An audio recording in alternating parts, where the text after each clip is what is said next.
ಅದಕ್ಕೆ ಕಳಿಸ್ತಾರೆ.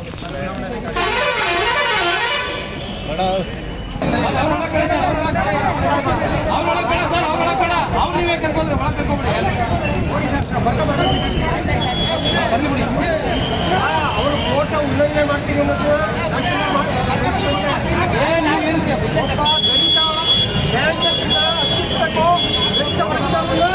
ಎಲ್ಲ ತಗೊಂಡು ಆಳ್ಬಾರ್ಬೇಕು ಅನ್ನೋ ಉದ್ದೇಶ ತಹಸೀಲ್ದಾರ್ ಇದೆ.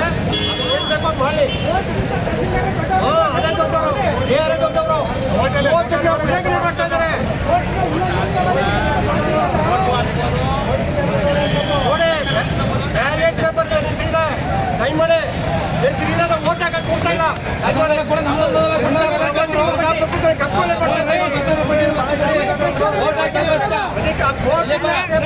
ಸರ್ 10 ಓಟ್ ಹಾಕಿದ್ದೀವಿ MD ಮಂಜಯ್ಯವ್ರಿಗೆ 10 ಓಟ. ತಹಸೀಲ್ದಾರರು AR CDO ಮೇಡಮ್ ಸೇರ್ಕೊಂಡು ಒಬ್ಬ ಹೈಕೋರ್ಟ್ ತಂದಿರೋ ಆದೇಶ AR ಏನು ಸರ್ ವಜಾ ಮಾಡಿದ್ರು? ಏನು ಪ್ರಜಾಪ್ರಭುತ್ವ ಇದು? ಹೈಕೋರ್ಟ್ಗಿಂತ ದೊಡ್ಡವರ? ಹೈಕೋರ್ಟ್ಲಿ ಇದೇ ಕೇಸ್ನಲ್ಲಿ ವೋಟಿಂಗ್ ಅಂಡ್ ಕೌಂಟ್ ಇದು ಅಂತ 2 ಪವರ್ ಕೊಟ್ರ. ಅದು ಹೆಂಗೆ ಇವ್ರು ವಜಾ ಮಾಡೋಕ್ಕಾಗುತ್ತೆ? ಎಲೆಕ್ಷನ್ ಓಟ್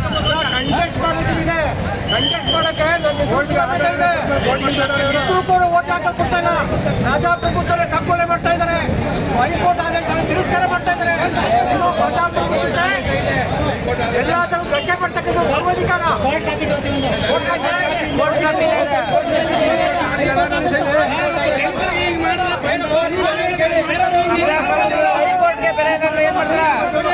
ಏನು ಮಾಡ್ತಾರೆ?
ಎಲೆಕ್ಷನ್ ನಾವೇನು ವೋಟ್ ಅವರು ಇಲ್ಲ ಅಂತ ಯಾವ ರೇಟ್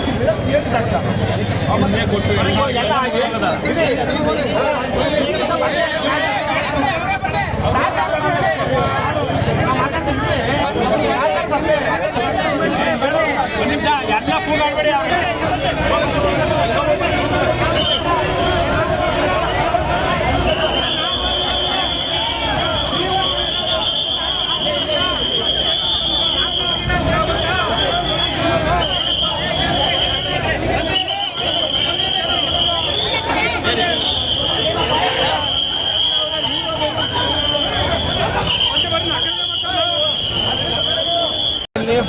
ಮೊದಲನೇ ಎ ವರ್ಗಕ್ಕೆ ಚುನಾವಣೆ ನಡೀತಾ ಇದ್ದು ಅಭ್ಯರ್ಥಿಯಾಗಿ MD ಮಂಚಯ್ಯನವರು ಕೂಡ ಇದ್ದಾರೆ. MD ಮಂಚಯ್ಯನವರಿಗೆ ಈಗ ಆಲ್ರೆಡಿ ಅದು ಚುನಾವಣೆ ಅದು ಕೋರ್ಟ್ಗೆ ಹೋಗಿ ಕೋರ್ಟ್ ಪ್ರಕರಣದಲ್ಲಿ ಕೋರ್ಟ್ ಅವರಂತೆ ತೀರ್ಪು ಕೊಟ್ಟಿದೆ. ಆ ತೀರ್ಪಿನ ಪ್ರಕಾರ ನಮ್ಮ TFPCM ಚುನಾವಣಾಧಿಕಾರಿಗಳು ಅವರ ಮತದಾರ ಪಟ್ಟಿಲೂ ಕೂಡ ಸೇರಿಸಿದ್ದಾರೆ. ಮತದಾರ ಪಟ್ಟಿಲಿ ಸೇರಿಸಿ ಮತ್ತು ಜೊತೆಗೆ ಗುರುತಿನ ಚೀಟಿ ಕೂಡ ಕೊಟ್ಟಿದ್ದಾರೆ. ಆ ಗುರುತಿನ ಚೀಟಿ ಮುಖಾಂತರ ಇವತ್ತು ಮತದಾನ ಮಾಡೋಕ್ಕೆ ಹೋದಾಗ ಆ ಚುನಾವಣಾಧಿಕಾರಿಗಳು ಅವ್ರನ್ನ ಹೊರಗಡೆ ಕರ್ಕೊಂಡ್ಬಂದು ನಿಮಗೆ ವೋಟನ್ನು ನಿರಾಕರಿಸ್ತಾ ಇದ್ದೀವಿ ಅಂತೇಳಿ ಅವ್ರನ್ನ ಹೊರಗಡೆ ಹಾಕಿದ್ದಾರೆ. ಇದು ಚುನಾವಣೆ ಅಧಿಕಾರಿ ಮಾಡ್ತಕ್ಕಂಥ ಒಂದು ನೀತಿಯಲ್ಲ. ಯಾರೋ ಒಬ್ಬ AR DR ಅಥವಾ ಮತ್ತೊಂದು ಅಧಿಕಾರಿಗಳು ಕೊಟ್ಟಿದ್ದಾರೆ. ಆ ಕಾರಣಕ್ಕೋಸ್ಕರ ನಿಮ್ಮನ್ನು ನಾವು ಚುನಾವಣೆಯಿಂದ ಹೊರಗಿಡ್ತೀರಿ ಅಂತೇಳಿ ಮತದಾನದ ಹಕ್ಕನ್ನು ಇವತ್ತು ಕಿತ್ಕೊತಾ ಇದ್ದಾರೆ. ಆದ್ದರಿಂದ ನಾನು ಒಬ್ಬ ಸಮಾಜದ ಅಧ್ಯಕ್ಷರಾಗಿ ಮತ್ತು ಖಾತೆದಾರರ ಮತದಾರನಾಗಿ ನಾನು ಹೇಳ್ತಾ ಇದ್ದೀನಿ, ಚುನಾವಣಾ ಅಧಿಕಾರಿಗಳು ಚುನಾವಣೆ ಮಾಡಲಿಕ್ಕೆ ಮತದಾನ ಮಾಡಲಿಕ್ಕೆ ಅವಕಾಶ ಕೊಡಬೇಕು. ಮತ್ತು ಯಾವುದೇ ಅಧಿಕಾರಿ ಕೊಟ್ಟಿರ್ತಕ್ಕಂಥ ಆದೇಶವನ್ನು ಅದನ್ನು ಅಂಗೀಕರಿಸಬಾರ್ದು. ಅಲ್ಟಿಮೇಟು ಏನು ಉಚ್ಚ ನ್ಯಾಯಾಲಯ ತೀರ್ಪು ಕೊಟ್ಟಿದೆಯೋ ಆ ತೀರ್ಪೇ ಅಂತಿಮ ಅಂತಂತದ್ದು. ಆ ತೀರ್ಪಿನನ್ವಯವಾಗಿ ಗೌರವ ಕೊಟ್ಟು ಅವ್ರನ್ನ ಮತದಾರ ಪಟ್ಟಿಲಿ ಸೇರಿಸಿದ್ದಾರೆ ಅವರೇ. ಬಟ್ ಮತದಾರ ಪಟ್ಟಿಲಿ ಸೇರಿಸಿದ ಮೇಲೆ ಮತದಾನ ಮಾಡೋಕ್ಕೆ ಅವಕಾಶ ಕೊಡಬೇಕಲ್ವಾ? ಬಟ್ ಇದನ್ನು ಮತವನ್ನು ನಿರಾಕರಿಸೋದು ಕಾನೂನು ಬಾಹಿರ ಆಗಿದೆ. ಆದರೂ ಮುಂದೊಂದು ದಿನ ಅವ್ರನ್ನ ಕಂಟೆಂಪ್ಟ್ ಆಫ್ ಕೋರ್ಟ್ ಹಾಕಿ ಅವ್ರನ್ನೂ ಕೂಡ ಕಾನೂನು ರೀತಿಗೆ ನಾವು ಎಳಿಬೇಕಾಗುತ್ತೆ. ಆದ್ದರಿಂದ ಈ ಕೂಡಲೇ ಇನ್ನೂ 4 ಗಂಟೆ ಟೈಮ್ ಇದೆ. ದಯವಿಟ್ಟು ಅವ್ರನ್ನ MD ಮಂಚೇನವ್ರಿಗೆ ಮತದಾನಕ್ಕೆ ಅವಕಾಶ ಕೊಡಬೇಕು.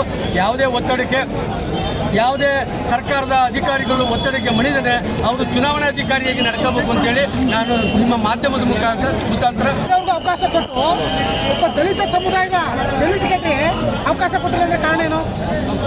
ಇದು ಶಾಸಕರ ಕೈವಾಡ ಸಂಪೂರ್ಣ. ಯಾಕಂದ್ರೆ ಒಬ್ಬ ತಹಸೀಲ್ದಾರ್ ಶಾಸಕರ ಮಾತನ್ನ ಕೇಳೋದು.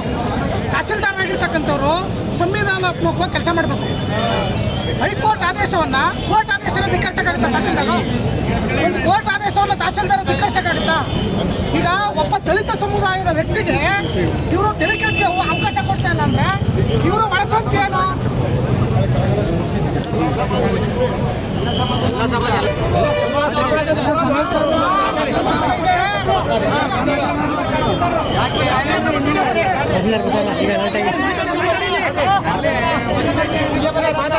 ಸ್ಟೇ ಆರ್ಡರ್ ಹೈಕೋರ್ಟ್ ಕೊಟ್ಟಿರ್ತಕ್ಕಂಥದ್ನ ಅದು ವೋಟಿಂಗ್ ಪವರ್ ಮತ್ತು ಕಂಟೆಸ್ಟ್ ಎರಡೂ ಕೊಟ್ಟಿದ್ದಾರೆ.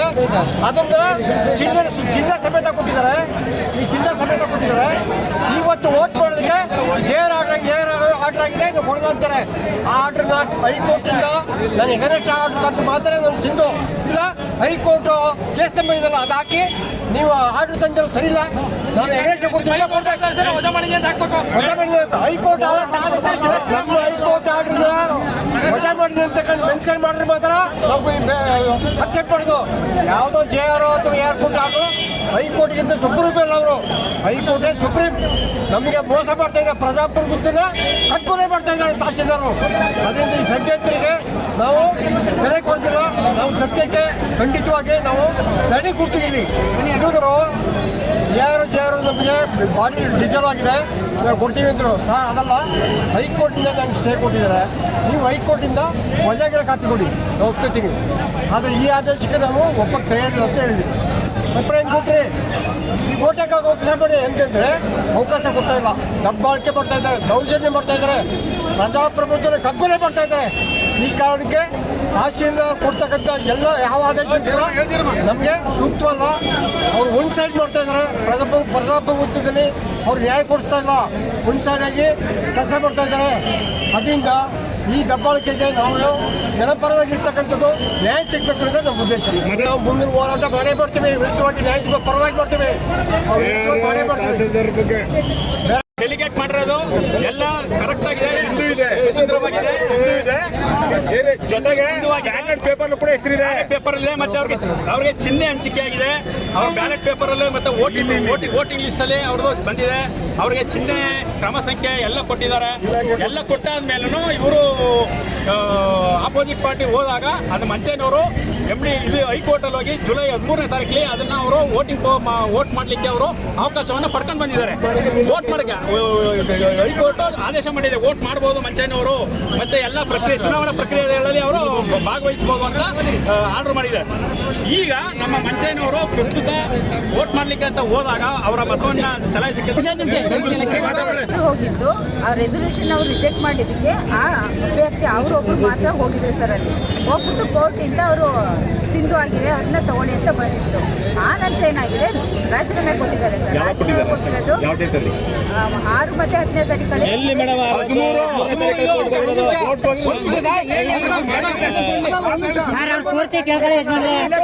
ಪೂರ್ತಿ ಕೇಳಿ ಆಮೇಲೆ 13 ತಾರೀಕು ಸಿಂಧು ಆಯ್ತಿರ್ಲಿಲ್ಲ. ಅದನ್ನೇ ಗೊತ್ತಾಯ್ತು ಕೋರ್ಟ್ಗಿಂತ ದೊಡ್ಡವರ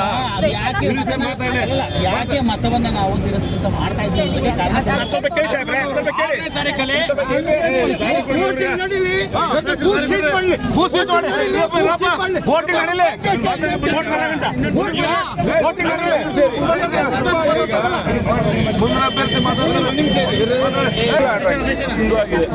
ಕೇಳಿ 13ನೇ ತಾರೀಕು ಹೈಕೋರ್ಟಲ್ಲಿ ಆರ್ಡರ್ ಆಗಿದೆ.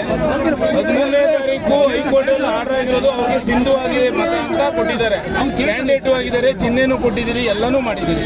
ಬೇರೆ ಏನೋ ಉದ್ದೇಶ ಇಟ್ಕೊಂಡಿದ್ದು ಮಾಡೋದು ಬೇಡಿ. ಅವ್ರಿಗೆ ಮತ ಹಾಕಕ್ಕೆ ಅವಕಾಶ ಇರ್ರಿ. ಒಂದ್ ನಿಮಿಷ, ಸಪ್ರೇಟ್ ಬೂತ್ ಇಟ್ಟು ಹಾಕ್ಸಿ. ಅದು ಸಿಂಧು ಅಂತ ಬಂದ್ರೆ ಕೌಂಟ್ ಮಾಡಿ, ಅಸಿಂಧು ಅಂತ ಹೈಕೋರ್ಟ್ ಏನಾದ್ರು ತೀರ್ಮಾನ ಮಾಡಿದ್ರೆ ಅಸಿಂಧು ಮಾಡಿ, ಬೇಡ ಅದನ್ನ ಸಪ್ರೇಟ್ ಓಟ್ ಕೊಡಿ ಅವ್ರಿಗೆ. ರಾಜೀನಾಮೆ ಪತ್ರ ಎಲ್ಲಿದೆ ಮೇಡಮ್? ಒಂದ್ ನಿಮಿಷ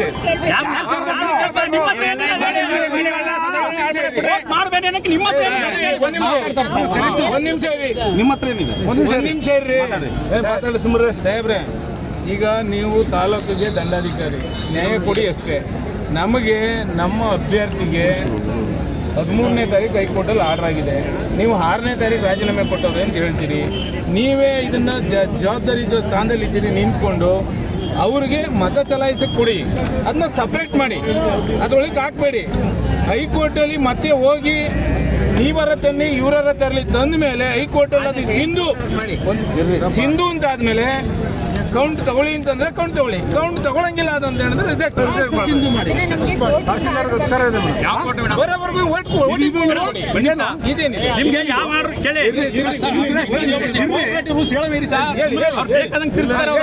ಈಗ 13ನೇ ತಾರೀಕು ಇವರು ಆರ್ಡರ್ ಆಗ್ತಾ ಇದೆಯಲ್ಲ, 6ನೇ ತಾರೀಕು 10ನೇ ತಾರೀಕು ಇವರು ರಾಜೀನಾಮೆ ಕೊಟ್ಟು ಅಂತ ಹೇಳಿದ್ರಲ್ಲ, ಇವ್ರ ಆರ್ಡರ್ ವಿರುದ್ಧವಾಗಿ ಇವ್ರಿಗೆ ಆರ್ಡರ್ ಕೊಡಬೇಡಿ ಅಂತ ಯಾಕೆ ಅವರು ಅಲ್ಲಿ ಕೊಡ್ಲಿಲ್ಲ? 6ನೇ ತಾರೀಕು ರಾಜೀನಾಮೆ ಕೊಡಿದ್ಮೇಲೆ ಇವ್ರು ಯಾಕೆ ಅಲ್ವಾಗ ಅಬ್ಜೆಕ್ಷನ್ ಹಾಕ್ಲಿಲ್ಲ, ಮಾಡಿಲ್ಲ? ನಿನ್ನೆ ಮೊನ್ನೆ ರಾಜೀನಾಮೆ ತಗೊಂಡ್ರೆ ಸುಳ್ಳು. 11ನೇ ತಾರೀಕು ನಮ್ಗೆ ಸೈನ್ ಹಾಕಿ ಡೆಲಿಗೇಟ್ಗೆ ಇದು ಕೋರ್ಟ್ಗೆ ಅಫಿಡೇವಿಟ್ ಹಾಕಿ ಸೈನ್ ಹಾಕಿದ್ದಾರೆ. ಇದು ಕುತಂತ್ರದಿಂದ 6ನೇ ತಾರೀಕು ಕೊಟ್ಟಿಲ್ಲ. ಸುಮ್ಮನೆ ವ್ಯತ್ಯಾಸ ಮೇಲ್ಬೇಕು ಹೋದ್ರೆ ಅವರು 6ನೇ ತಾರೀಕು ಅಂತ 11ನೇ ತಾರೀಕು ಸೈನ್ ಹಾಕಿದ್ದಾರೆ. ಗೌರ್ಮೆಂಟ್ ಪಾರ್ಟಿ ಮಾಡಿದ್ಮೇಲೆ ಗೌರ್ಮೆಂಟ್ ಗಮನಕ್ಕೆ ಹೋಗಿರ್ತದೆ. ನಿಮಗೆ ಬಂದಿಲ್ಲ ಅಂದ್ರೆ ಅದು ನಮ್ಗೆ ಹೊಣೆ ಅಲ್ಲ, ಗೌರ್ಮೆಂಟ್ ಹೋಗಿರ್ತದೆ. ವೋಟ್ ಮಾಡಿಸ್ಬೇಕಷ್ಟೇ. ವೋಟ್ ಕೊಡಿ.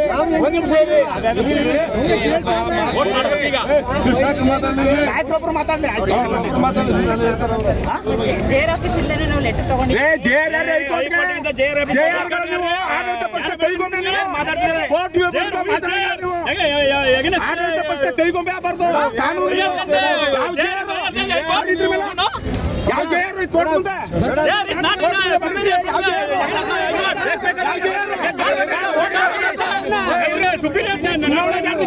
ಒಂದು ನಿಮಿಷ ಮೇಡಮ್, ನಿನ್ನ ರೈಟಿಗೆ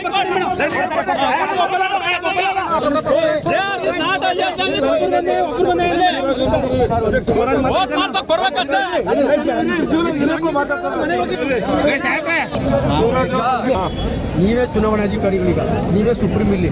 ಬೇರೆ ಯಾವುದೇ DC ಆದೇಶ ಬಂದರೂ ಕೂಡ ಇಲ್ಲಿ ಅಕ್ಸೆಪ್ಟ್ ಮಾಡಂಗಿಲ್ಲ.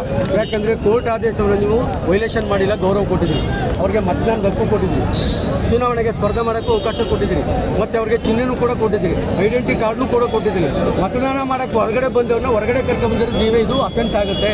ದಯವಿಟ್ಟು ನೀವು ಚುನಾವಣೆ ಮಾಡೋಕ್ಕೆ ಅವಕಾಶ ಮಾಡಿಕೊಡಿ, ವೋಟ್ ಮಾಡೋಕ್ಕೆ. ಆ ನಂತರ ನೀವು ಕೋರ್ಟಿಗೆಯೋ ಮೇಲಧಿಕಾರಿಗಳಿಗೋ ಬರೀ ಅದು ಏನು ತೀರ್ಪು ಕೊಡುತ್ತೆ ಆ ತೀರ್ಪನ್ನು ನಾವು ನೀವು ಎಲ್ಲರೂ ಗೌರವಿಸ್ತೀವಿ. ಆದರೆ ನಮ್ಮ ಡಿಮ್ಯಾಂಡ್ ಇಷ್ಟೇ, ಕಾನೂನನ್ನ ರಕ್ಷಣೆ ಮಾಡಬೇಕಾದ್ರೆ ನೀವು ಚುನಾವಣಾಧಿಕಾರಿಗಳು ವೋಟ್ ಮಾಡೋಕ್ಕೆ ಅವಕಾಶ ಕೊಡಿ.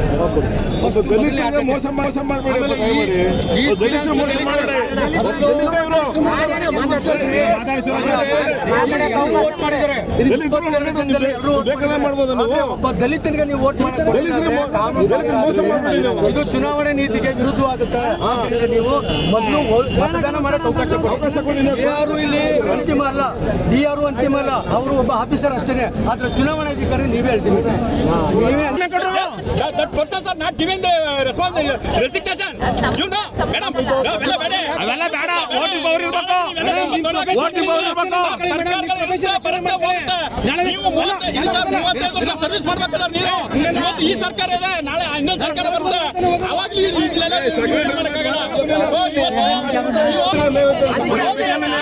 ಹಾಕಿರೋದ್ರಿಂದ ಮತದಾನ ಅವಕಾಶ ನೀಡೋಕೆ ಸಾಧ್ಯ ಇಲ್ಲ. ಅವ್ರು ಯಾರು ಚುನಾವಣಾಧಿಕಾರಿ ಮೇಲೆ ಬರ ಕೊಡಕ? ಅವ್ರು ಯಾರು ಚುನಾವಣೆ ಮೇಲೆ ಬರಕ್ಕೆ? ಚುನಾವಣಾಧಿಕಾರಿ ಅವರು ಚುನಾವಣಾಧಿಕಾರಿ ಅಲ್ಲ. ಚುನಾವಣಾಧಿಕಾರಿ ಅಲ್ಲ ಅವರು. ಇಲ್ಲ, ಚುನಾವಣಾಧಿಕಾರಿ ಅಲ್ಲ ಅವರು. ಸಾಹೇಬ್ರೆ ಸ್ವಲ್ಪ ಇರಿ. ಚುನಾವಣೆ ಒಂದು